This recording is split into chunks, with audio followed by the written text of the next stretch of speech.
So welcome back to the ground cinnamon. So we're gonna continue to stick to our theme of North American food. Now I guess you guys know that when I say North America, it refers to just the US and Canada.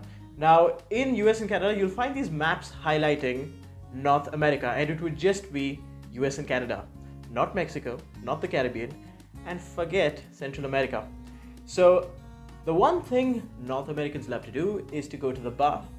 And the one dish that is synonymous to bar food is chicken wings. Now, there's a lot you can do to chicken wings, but if you remember, we are gonna add a twist. Now, what is that twist? So the one dish I really like is a ghee roast. It's called a Mangalorean ghee roast.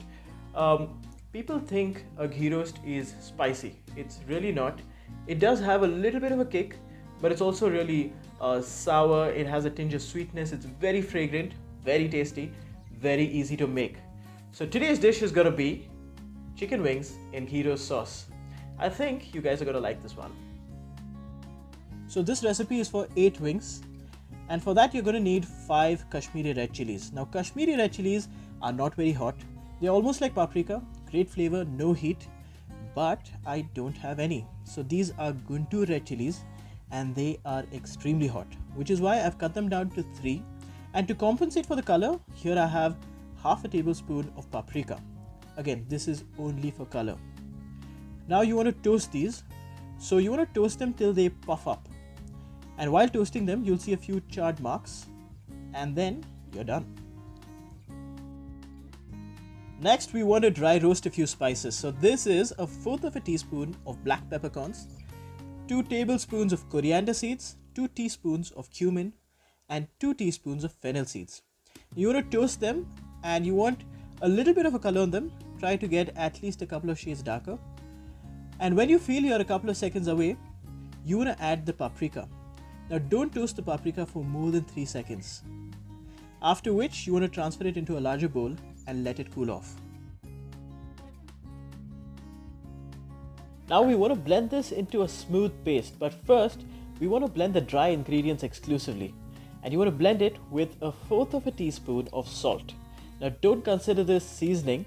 I recently found out that by blending it with salt, it aids the grinding process and you get a finer product. Now into this, you want to add 5 to 6 cloves of garlic, half an inch of ginger, a juice of 1 whole lime, and a tablespoon of cold water. Blend it all together and our ghee roast paste is ready. So our ghee roast paste is ready, and the next thing we're going to do is we're going to cook off our wings. Now there are quite a few ways you can cook your wings off. One is to bake them, and if you remember season 2, Berber spiced wings, we had baked them. Another option you have is to pan fry them, and they will cook through. But most commonly and most rightfully, you will deep fry them. Deep frying, you have a couple of options. One is to bread them, and breading, the procedure would be exactly like a previous episode. And if you haven't watched it, do watch it. Southern Fried Chicken 65.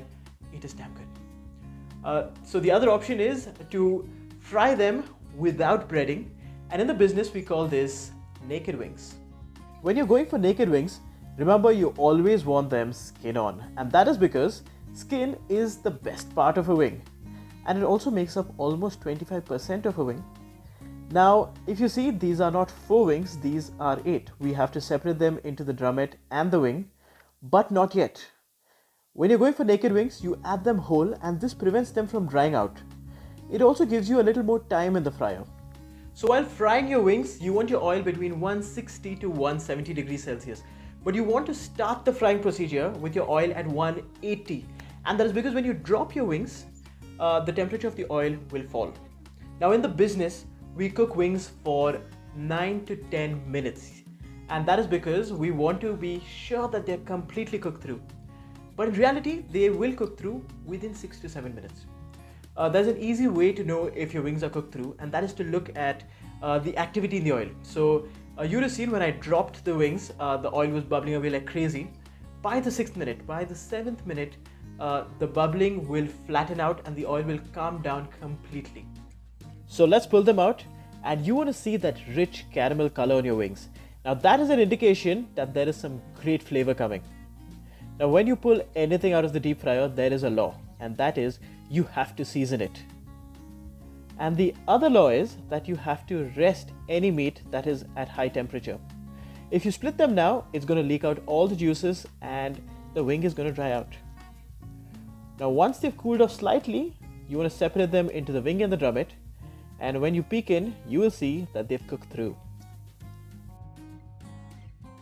Ghee roast wings. So we're going to add 2 tablespoons of ghee. No, I wasn't kidding when I said ghee roast wings. So into this hot ghee, you want to add some onion. So this is half an onion which I've diced up, and what you're going to wait for is for them to turn translucent. Now a lot of people like to add unfried curry leaves in the end, and I think that is completely redundant because it's not going to develop any flavor and nor is it going to retain any flavor. Instead, what I like to do is add them at this stage, but I'm going to fry them and I'm going to let them crisp up. Once they crisp up, you're going to add 1/4 teaspoon of turmeric.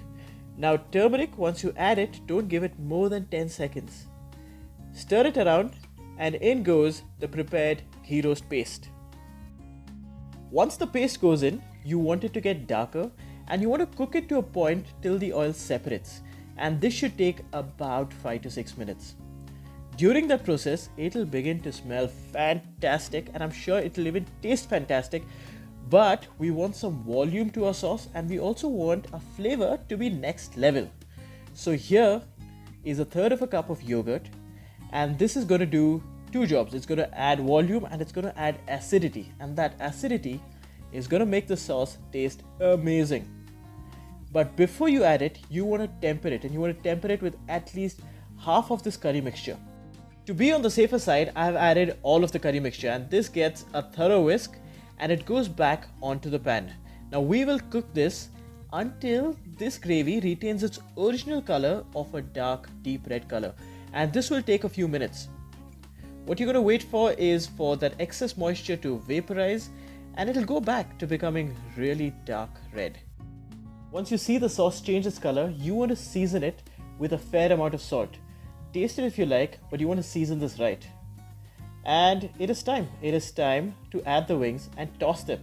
So in they go, and you want to coat these wings thoroughly with that sauce. But before you think we're done, let me tell you we aren't, because we need to add what according to me is the most important ingredient, and that is a tablespoon of jaggery. Now adding an element of sweetness is extremely important. So without that, the dish will lack any sort of finishing, it'll lack balance, and it'll not taste like ghee roast. So I've used jaggery, but you can use brown sugar, white sugar, even maple syrup, but adding some sweetness is a prerequisite. So honestly, according to me, without an element of sweetness, no hot sauce cuts it. And after that gyan, let me tell you it's time to plate.